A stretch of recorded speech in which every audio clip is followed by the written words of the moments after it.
Good morning! For today's video ay gagawa tayo ng kakaibang puto. Puto with dinuguan na palaman.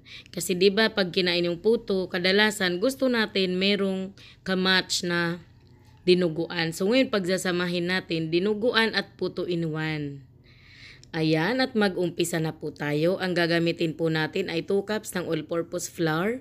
Nilagyan ko lang po ng 1 pack ng Bear Brand or pwede kayong gumamit kahit anong powder milk.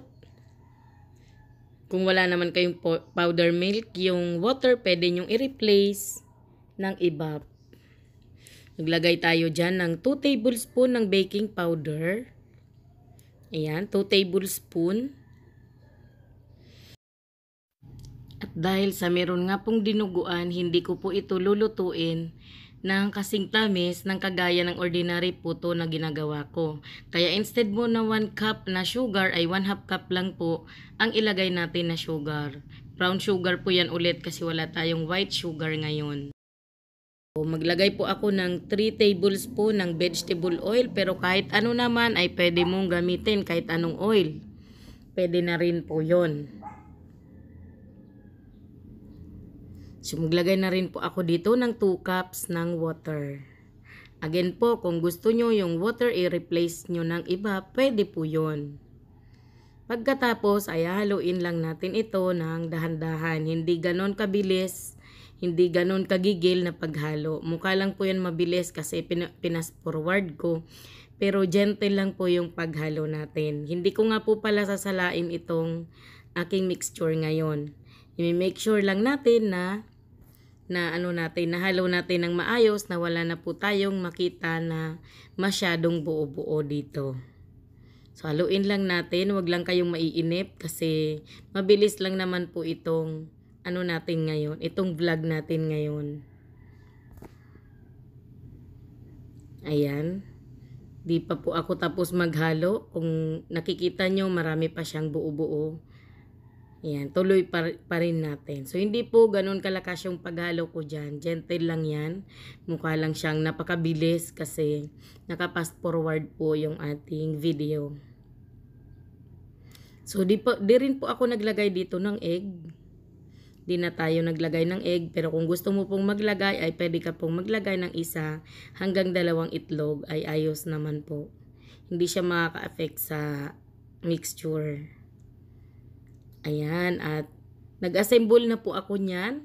Pagkatapos ko niyan, nag-assemble na ako sa mga molder ko at di ko po na videohan. Pasensya na po kayo. So, 1 tablespoon ng ating mixture. Tapos, yung dinuguan, 1/2 tablespoon. Tapos, 1 tablespoon ulit na puto butter. At in-steam ko po yan ng 15 minutes. And after 15 minutes, yan po ang naging result. Napakaganda po ng naging result niya. At talagang umalsa siya. Umalsa po siya ng ganyan na nag-crack yung kanyang top. Diba? So, yung ibang mga dinuguan, lumabas siya. Kagaya niyan, lumabas. Pero ayos lang din naman kasi di naman po siya umapaw. So, nilagyan ko siya ng itong paper, yung cupcake liner para po siya maganda siya nga hawakan pagkakainin. Large nga po pala yung gamit ko dyan na mga puto molder. Tapos good for 3 ounce naman po yung ginamit ko dyan na cupcake liner. Ayan. At papasingawin muna natin bago natin ililipat sa tray itong ating mga puto. 16 pieces lang naman po yung nagawa ko dyan. Kasi medyo marami-rami po yan. Puno-puno po kasi yung paglagay natin sa ating mga puto molder. Ayan, ito na po yung ating finished product. At ipapakita ko po sa inyo kung ano yung itsura ng loob niya. Ayan, may mga lumabas yung mga dinuguan.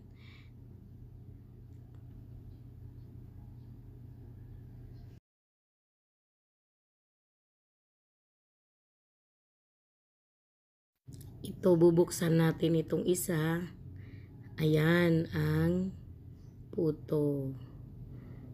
Ayan, kalahating tablespoon lang yung dinuguan. At ito na yung mga finished product natin.